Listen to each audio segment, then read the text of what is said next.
Queridos, essa pergunta é uma pergunta muito aberta, né? Quem é você? E ela, dependendo do contexto, da forma de onde ela é feita, ela pode trazer várias respostas, né? Respostas rasas, informações superficiais, até informações muito profundas, dependendo do ambiente que é feita, para quem é feita, o contexto que é feito. Essa pergunta, ela aponta para respostas que vão trazer a identidade pessoal, vão trazer personalidade e valores, que vão trazer propósito de vida. Quando eu pergunto quem é você, eu estou querendo saber da sua identidade, eu estou querendo saber da sua personalidade, dos seus valores, do seu propósito de vida de uma forma geral. Então é uma pergunta que vai estar trazendo a identidade, vai falar muito sobre quem realmente aquela pessoa é. Então, e é baseado nessa pergunta, eu quero compartilhar com vocês uma mensagem nesse dia, Terça Light Raízes, num dia muito especial para toda a Light. Hoje é aniversário da nossa pastora, a pastora Dani. Então pode aplaudir bem forte a Deus. É uma grande mulher de Deus, que nos inspira tanto. É um dia de celebrar a vida da pastora Dani, que é um presente de Deus para nossas vidas. Glória a Deus pela sua vida, pastora Dani. Você é uma bênção em nossas vidas. No final do culto, não deixe de dar um abraço, de parabenizar, de celebrar a vida da pastora Dani, que é a nossa pastora sênior, junto com o pastor Mateus, uma grande mulher de Deus que nos inspira tanto com a sua vida, com o seu amor por Jesus e pela obra. Glória a Deus por esse dia, pela sua vida, viu, pastora Dani? E, queridos, então, privilégio ministrar nesse dia tão especial, e eu quero falar uma mensagem que o Senhor tem falado muito ao meu coração nos últimos tempos, sobre uma pergunta sobre quem é você. Mas não quem é você, mas quem é Jesus para você. Eu quero ministrar sobre essa pergunta, e nós vemos Jesus fazendo essa dinâmica que eu fiz com vocês aqui. Nós vemos em Mateus capítulo 16, e esse momento ele aparece em outros dois evangelhos, no de Marcos e no de Lucas, onde Jesus, ele pergunta para os discípulos, e é conhecido esse trecho como a confissão de Pedro. Mateus capítulo 16, verso 13 até o 19. Mateus 16, 13. E chegando Jesus à região de Cesareia de Filipe, perguntou aos seus discípulos: e aí, galera, quem os homens dizem que o Filho do Homem é? E eles responderam, vejam que não tem um discípulo específico aqui, mas os discípulos estão respondendo aquele burburinho. Alguns dizem que você é o João Batista, outros Elias, e ainda outros Jeremias ou um dos profetas. Então Jesus, ele pergunta primeiro quem as pessoas estão dizendo que eu sou. Agora ele volta a pergunta no verso 15 para os 12 discípulos e pergunta: e vocês? Perguntou Jesus: quem vocês dizem que eu sou? Então Simão Pedro respondeu: tu és o Cristo, o Filho do Deus vivo. Respondeu Jesus: feliz é você, Simão, filho de Jonas, porque isso não lhe foi revelado por carne ou sangue, mas por meu Pai que está nos céus. E eu lhes digo que você é Pedro, e sobre essa pedra edificarei a minha igreja, e as portas do Hades ou do inferno não poderão vencê-la.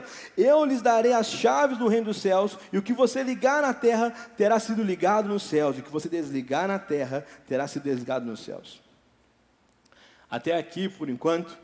Veja, queridos, que aqui Jesus, ele vira e pergunta primeiro para os discípulos, ele atravessou o lago ou o mar da Galileia, e ele chega ao outro lado, então ele está num momento mais isolado com seus discípulos, após passar um tempo com a multidão.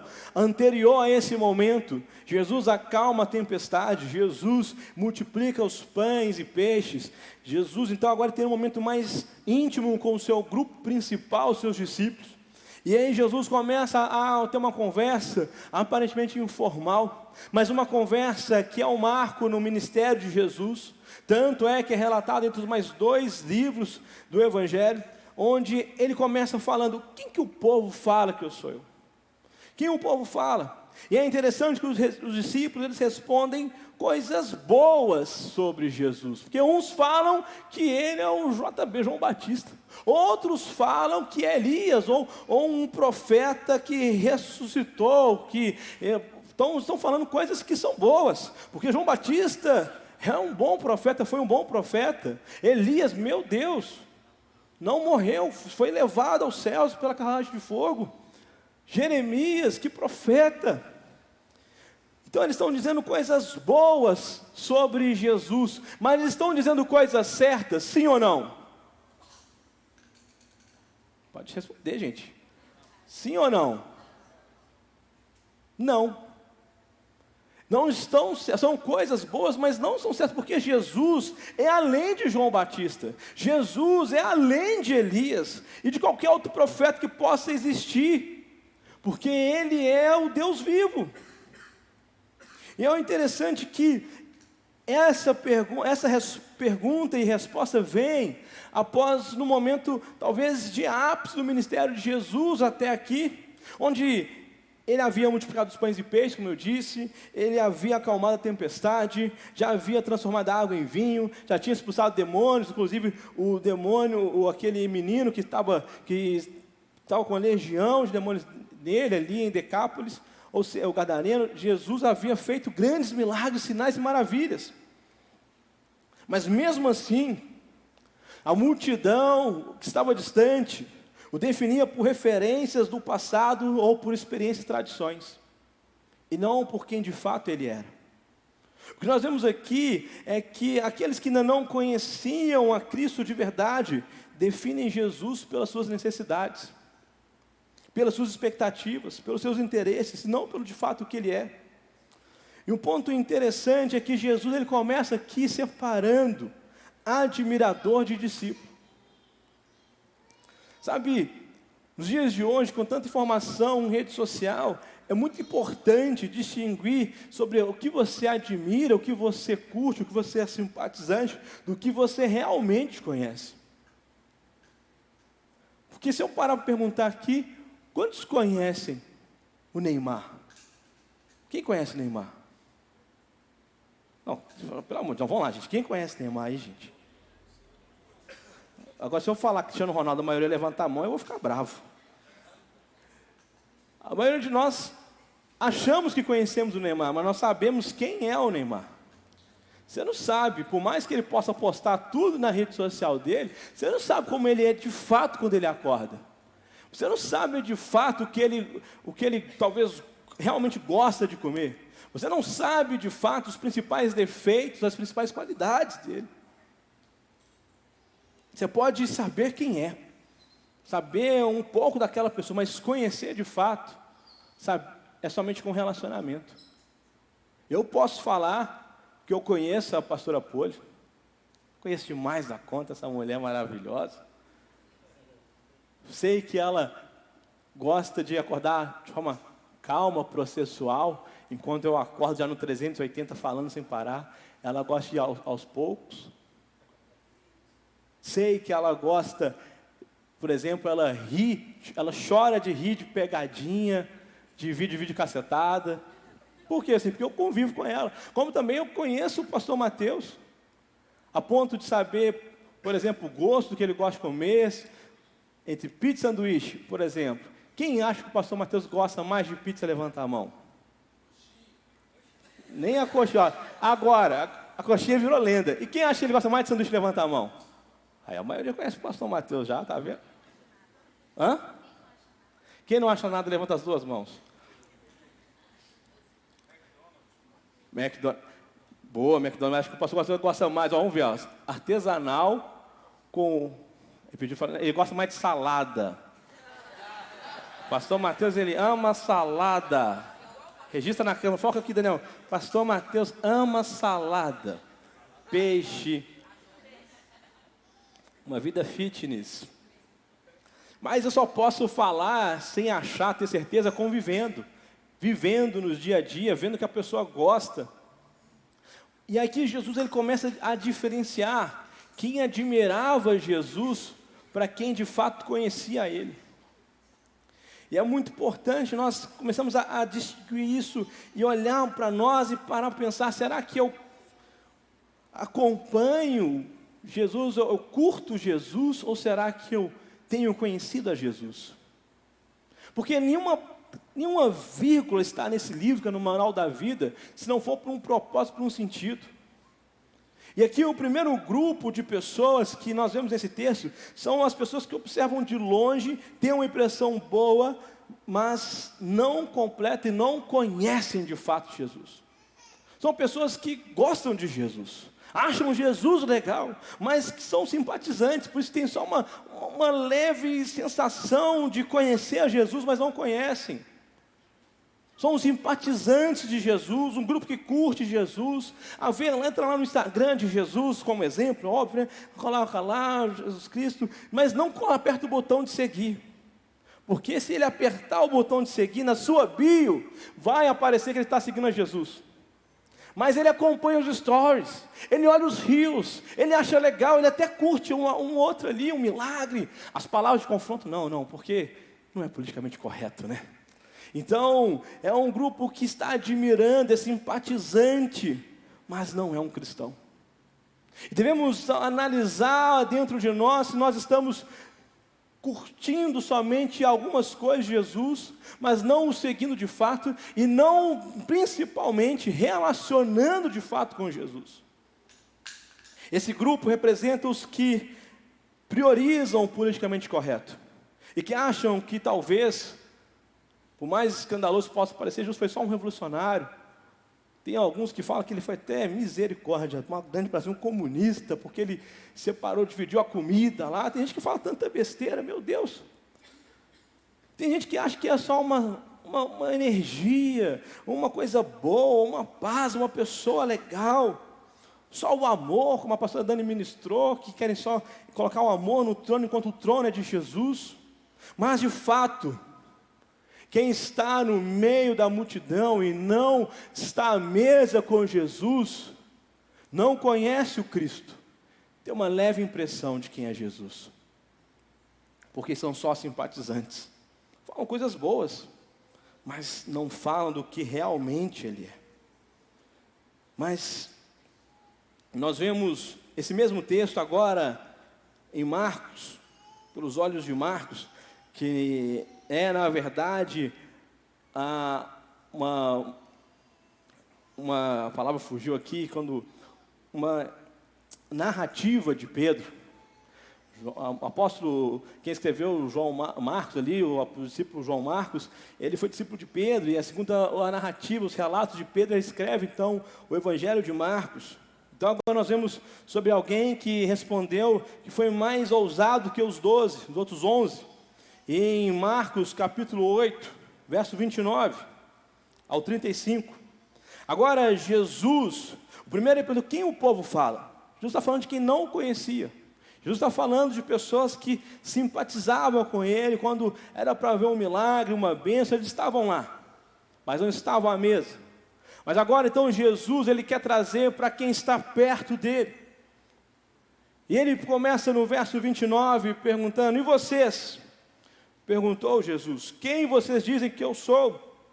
Pedro então responde: tu és o Cristo. Jesus o advertiu porque não falasse a ninguém a seu respeito. Então ele começou a ensinar acerca do que era necessário que o Filho do Homem sofresse muitas coisas, fosse rejeitado pelos líderes religiosos, pelos chefes dos sacerdotes, pelos mestres da lei, fosse morto e 3 dias depois ressuscitasse. Verso 32, ele falou claramente a esse respeito. Então Pedro, quis ser muito sábio, chama Jesus à parte e começou de uma forma muito petulante a repreender Jesus. Jesus, porém, voltou, olhou para os discípulos e repreendeu Pedro publicamente, dizendo: para trás de mim, Satanás, você não pensa as coisas de Deus, mas as dos homens. Então ele chamou a multidão, os discípulos, e disse: se alguém quiser acompanhar-me, negue a si mesmo, tome a sua cruz e siga-me. Pois quem quiser salvar a sua vida, a perderá. Mas quem perder a vida por minha causa e pelo Evangelho, a salvará. O primeiro grupo, nós vemos aqui pessoas que são simpatizantes, que não conhecem quem é Jesus. Se perguntar para quem é Jesus, vão falar, é um profeta, é um cara legal. Agora, nesse segundo grupo aqui, quando Jesus ele volta para os discípulos, mas que ainda não, eles representam pessoas que conhecem a Jesus, mas ainda não de forma completa, porque estão modelando o Cristo conforme a sua necessidade. Nós vemos que Pedro, gente, ele vai de 10 a 0 em 3 versículos. Já viu na escola, quando aquela pessoa que faz uma pergunta, ele responde em cheio, pá, parabéns. Agora responde essa outra. Igual no Chaves, eu só sei com maçã, não sabia com laranja. Pedro dá um fora feio, ele começa respondendo, você é o Cristo. Isso não foi você, foi Deus que deu essa revelação. Mas logo depois, Pedro dá uma bola fora, faz um gol contra horroroso. Porque ele fala, gente, algo que é muito interessante, esse é o primeiro momento que Jesus se revela como Cristo. Eu vou explicar um pouco mais à frente o poder dessa revelação. E Pedro, após isso, ele repreende Jesus. Ele chama Jesus porque ele fala assim, Jesus, calma, você emocionou agora, Jesus está emocionado. Respira. Vamos lá, Jesus, acho que você está... Eu acho que nessa hora Pedro era coach. Porque quando Jesus falou de sofrer, de morrer, de ser rejeitado, de ser humilhado, Pedro nessa hora deixou a teologia do coach entrar dentro dele e falou assim, calma querido, não, querido, você respira, vai, vamos lá, vai alta performance, querido, você vai aqui só para, só coisas boas, vamos lá. E aí Jesus vira para ele e fala, ótimo, vamos lá, vamos gritar bem forte, Não, Jesus fala, afasta de mim, Satanás, porque você não está querendo as coisas que são do alto, mas as coisas dos homens. Aqui, queridos, Pedro, ele manifesta o seu desejo carnal, a sua vontade, acima da vontade de Deus. É algo importante nós entendemos que é o seguinte, naquela época, a pessoa tinha somente um nome de registro, não tinha, por exemplo, meu nome é Lucas Camilo Barbosa Santos Fonseca. Muito difícil ter um nome idêntico ao meu. 5. Naquela época não tinha isso. Era o nome de batismo, Jesus. E como que distinguia quem era Jesus? Pela sua árvore genealógica e pela sua cidade natal. Então Jesus era conhecido como Jesus de Nazaré, porque não nasceu em Nazaré, mas cresceu em Nazaré. E por ser filho de José o carpinteiro.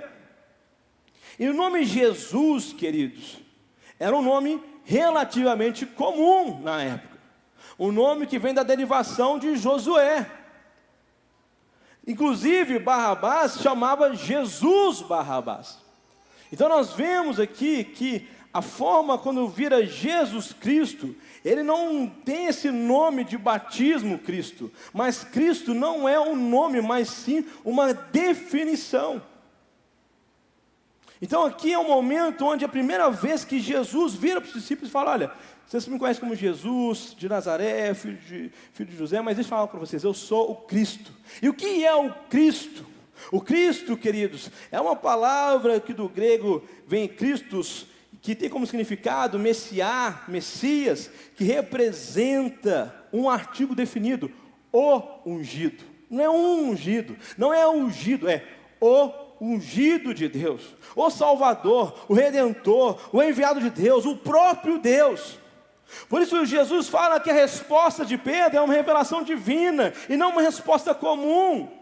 E aqui entra o pulo do gato desse momento onde Pedro ele acerta em cheio que Jesus ele é o Messias. Ninguém na história que até aquele momento havia falado que esse é o Messias. A maior expectativa do povo judeu no momento era por ver o Messias naquele momento. Então quando Jesus, Pedro fala que ele é o Cristo, o ungido, o Messias, ele fala essa revelação vem de Deus. É a grande revelação que Jesus não faz em público, mas em secreto para aqueles que estavam próximos, que eram seus discípulos do coração. E Pedro, Só que quando Jesus ele começa agora a falar como vai ser a vida do Messias, como o Messias vai reinar, aí sim começa a chocar Pedro. E Pedro repreende Jesus. Porque Pedro agora está repreendendo não Jesus, mas o Cristo. É muito importante entender que até um verso anterior é uma conversa com, ainda assim, uma pessoa de Deus.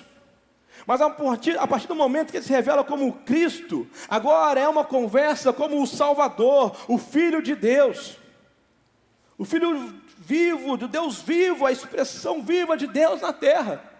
O Salvador, o único.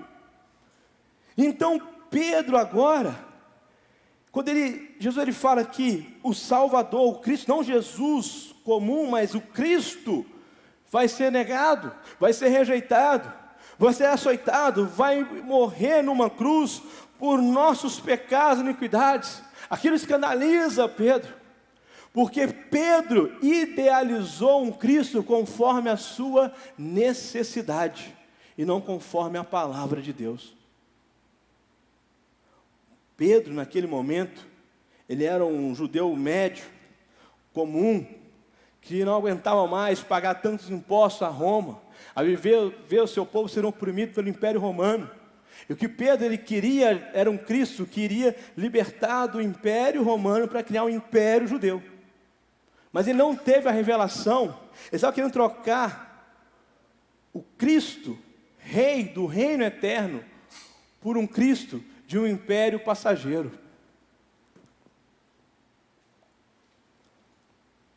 Aqui o Pedro nos mostra, talvez quando nós idealizamos um Cristo, que não vai ser conforme a boa, perfeita e agradável vontade de Deus, mas um Cristo idealizado conforme a nossa referência de bom, conforme a nossa imperfeita vontade, e aquilo que nós achamos ser agradável.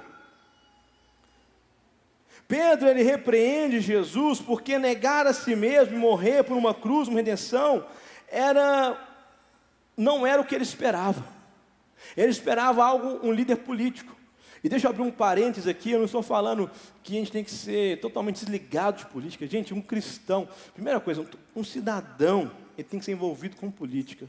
Um cristão, ainda mais, para ele poder escolher aqueles que vão te representar conforme os seus princípios e valores. Se tem algo que eu posso pedir para vocês encarecidamente é se envolva com política, estude política, acompanhe política. Nós estamos em um ano eleitoral, sabe, você precisa de entender quem são aquelas pessoas que você está votando, aquilo que ela defende, o histórico dela, não só o que ela está falando agora, mas a história de vida dela. Acompanhe isso e vote, por favor, conforme os seus princípios e valores. E não só baseado em um discurso populista. É muito importante um cristão analisar, porque às vezes eu vejo um cristão falando que, simpatizando com uma ideologia que é contrária à palavra de Deus, isso choca. Então é importante, fecha nos parênteses, nos envolver com política, nos interessar com política, e procurar colocar pessoas que vão representar os nossos princípios e valores. Fecha esse parênteses. Agora eu quero trazer que nenhum político é a resposta para o Brasil. Porque somente Jesus é a resposta para o Brasil. Nenhum político vai mudar o que o Brasil precisa de mudar, que é através de arrependimento genuíno, de uma vida voltada, entregue para Jesus. E o Pedro, ele esperava por um líder político. Tem pessoas que esperam por um Cristo que vai resolver os problemas políticos. Tem outros que esperam por um Cristo que vai resolver os problemas de você estar solteiro. Tem outros que esperam que Cristo vai resolver os problemas da sua conta bancária. Tem outros que esperam que Cristo vai resolver os problemas da sua carência, das suas emoções. Cristo, ele pode sim resolver isso, mas ele está acima disso. Esse é o grande ponto. Devemos trazer para nós que não podemos idealizar ou modelar um Cristo conforme as nossas necessidades, as nossas circunstâncias momentâneas, mas sim conforme a palavra de Deus. E esse é o último ponto. Quando nós conhecemos verdadeiramente o Cristo, nós conhecemos a nós mesmos. Quem só acompanha Jesus tem uma sensação boa de quem é Jesus. Quem está um pouco mais perto de Jesus enxerga o Cristo, mas idealiza conforme a sua necessidade. Mas quem conhece profundamente a Cristo, conhece a si mesmo conforme o propósito eterno. Veja que Pedro, ele se frustra aqui. Jesus o adverte. sobre essa questão. E após Pedro, ele se frustrar e passar por um processo de restauração, rapidamente contando para vocês, Pedro é repreendido, ele segue a vida, não, bonitão, mas Pedro era muito impulsivo, falava demais. Chega então, no momento da última ceia ali, o último jantar junto com os discípulos, ele fala, olha, um vai me trair hoje. Aí Pedro bate no peito, eu não sou. E se bobear, não está escrito na Bíblia, ele fala assim, é João. Que ele tinha uma rixa com o João ali, né? Eram sócios e tal, João era filho, na verdade João era filho do sócio de Pedro, então assim, esse cara é playboy, já chegou assim, ó, pá, filhinho do papai, eu ralei para comprar esse barco para trabalhar, esse playboy aí chegou e já está falando que é o discípulo do coração de Jesus, abraça Jesus, colocando a cabeça no peito, esse mané que vai trair Jesus. Isso não está na Bíblia não, só estou ilustrando aqui. E aí, ele fala, eu com certeza não sou, porque eu vou dar a vida para você. E aí Pedro falou publicamente, então Jesus o advertiu publicamente, falou, Pedrão, antes que o galo canta 3 vezes, você vai me negar. Antes que o galo cantar, você vai me negar 3 vezes. E aí Pedro nega Cristo 3 vezes. E quando ele vê pela 3ª vez, aquilo toma o coração dele de tanta tristeza. E ele foge. E ele abandona aquilo que ele foi chamado para fazer em Lucas 5, que é ser um pescador de homens. E volta para o que ele era antes de Lucas 5, um pescador de peixes. Então Jesus vai atrás de Pedro após a ressurreição. E tem um momento de confronto, de amor e de alinhamento. E ali Pedro revela agora conhecer o Cristo. O verdadeiro Cristo. Em João, capítulo 21, o verso 7, ele chama Jesus de Senhor. Mas eu pesquisei na Strong, no grego, para ver o que significava esse Senhor, porque em português, Senhor é muito aberto. Parece que é um respeito, uma referência, uma pessoa que está em uma posição à frente ou acima. Mas esse Senhor não é como talvez eu chamaria uma pessoa que eu tenho muito respeito de Senhor. Essa palavra Senhor é uma variação de Messias.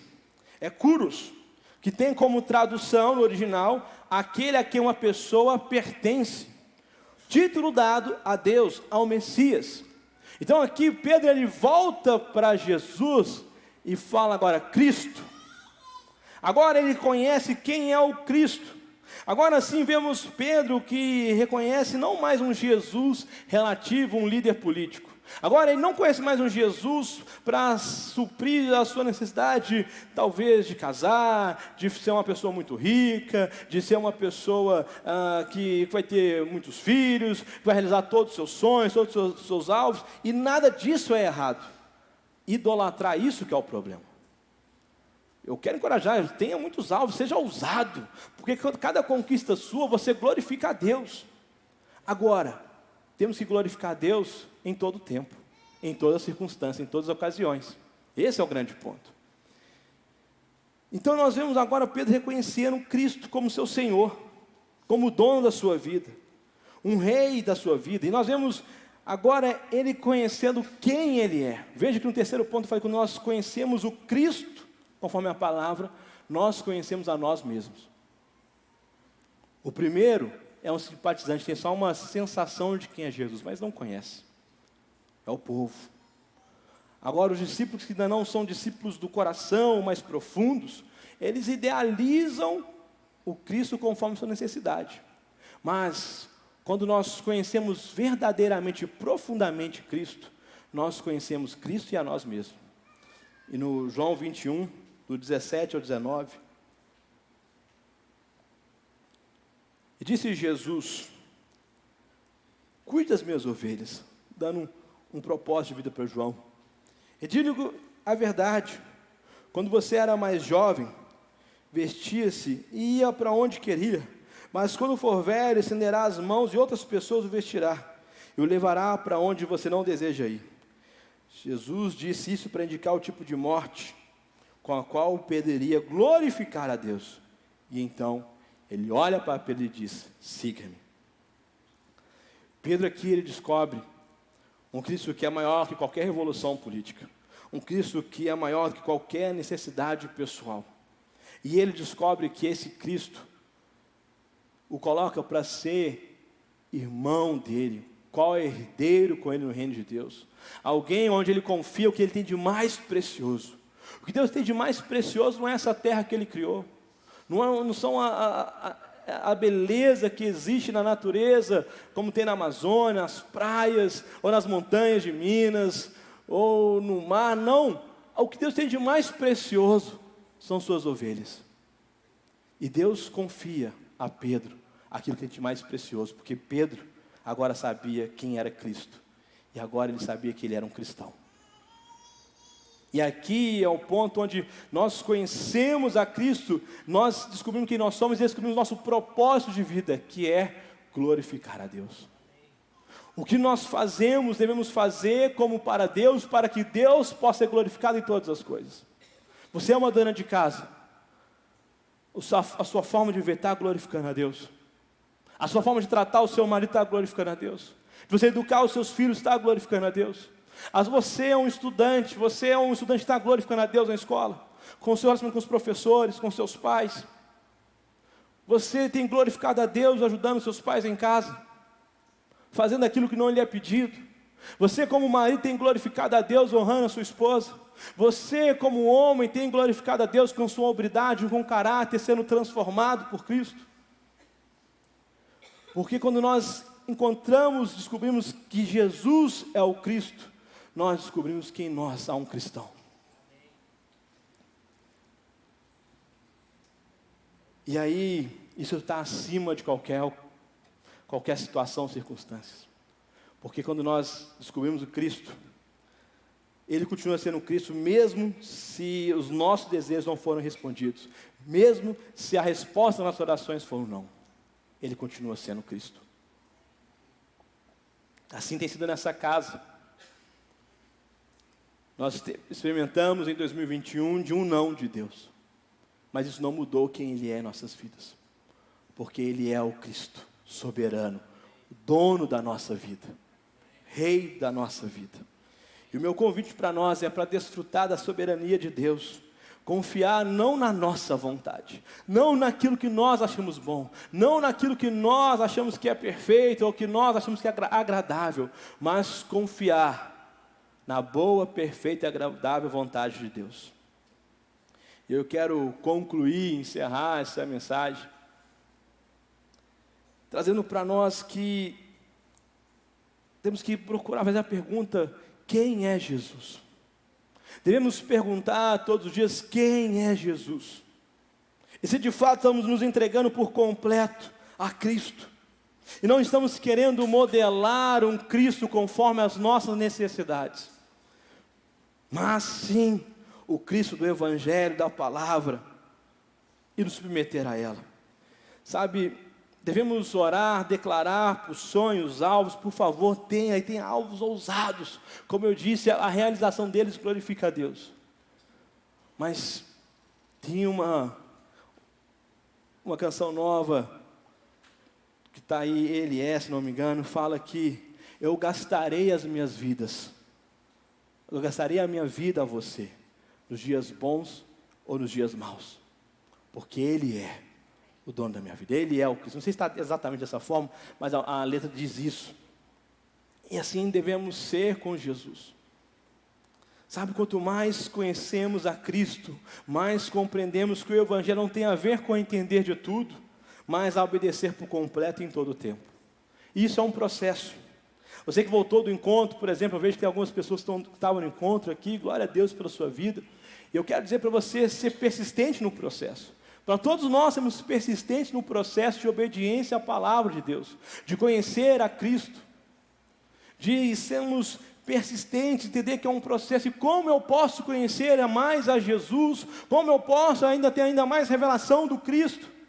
Através de uma vida de leitura da palavra de Deus, através de uma vida de oração, sabe, leia mais a palavra, fique menos no YouTube, ore mais e principalmente também, assim como a palavra, tenha uma vida com a sua igreja local, com essa igreja, congregue, seja firme numa célula, E como Jesus nos ensinou, abra mão de uma capa para ter uma toalha, uma bacia nas mãos e servir.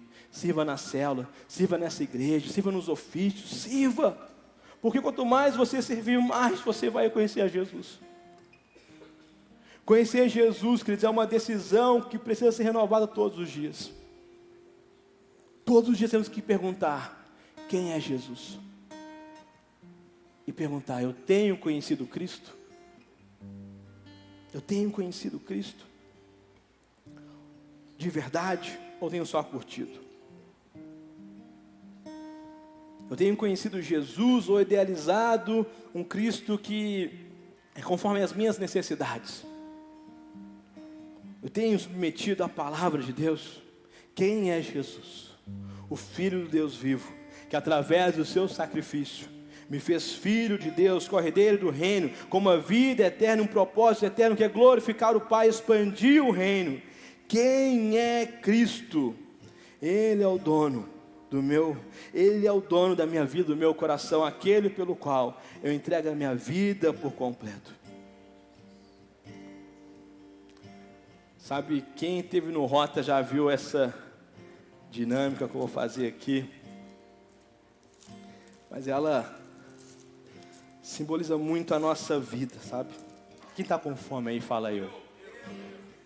Mas não vou fazer igual no Rota. Quem está falando isso, viu como foi no Rota? Vou fazer um pouquinho diferente aqui hoje. Mas, queridos, aquele que tentar encontrar uma vida nessa terra, a Bíblia fala que ele vai perder. Mas aquele que gastar a sua vida em Cristo, a Bíblia fala que ele vai encontrar a eternidade. Sabe, Pedro, nesse momento é uma inspiração para nós, porque ele entendeu que a nossa vida com Jesus é como um sanduíche. Quem que gosta de sanduíche novo aí? Eu amo sanduíche, gente. Segundo o pastor Mateus, aprendi com o meu pastor, né? Eu amo. Esse aqui é muito bom, é grande, olha só que coisa boa. Eu não vou morder ele aqui agora, porque eu vou demorar para continuar pregando, né? Mas tá cheiroso, gente. Tá bonito. Olha, ele é tão bonito que tá dando dó de comer ele, pastora Dani. Olha só. Não vamos comer ele, não. Vamos guardar esse sanduíche. Vamos deixar ele aqui em cima, olha só. Vamos guardar ele aqui, porque ele está muito bonito. Dá dó de comer um sanduíche tão bonito assim, tão gostoso. Vamos guardar ele. Vamos deixar ele aqui uma semana. Vamos guardar esse sanduíche e deixar ele aqui um mês. Vamos deixar ele aqui um ano. Vamos fazer o seguinte, Douglas, vamos guardar esse sanduíche para a vida inteira, porque dá dó de comer ele. Jesus fala, quem tem dó está perdendo, porque o propósito desse sanduíche é ele ser comido. Ele foi feito para alimentar. Guardar ele é desperdiçar o propósito desse sanduíche. Uma pessoa trabalhou, uma pessoa foi remunerada, investiu tempo para criar, fazer esse sanduíche, preparar um lanche gostoso para alguém ser alimentado. Guardar é desperdiçar aquilo que alguém fez para alimentar. Da mesma forma, guardar essa vida é desperdiçar o que Jesus fez na cruz. É não conhecer o Cristo. O sanduíche só tem propósito se ele for comido. Uma vida só tem propósito se ela for gasta para Jesus. Senão, ela perdeu o propósito. Eu quero convidar você a ficar de pé.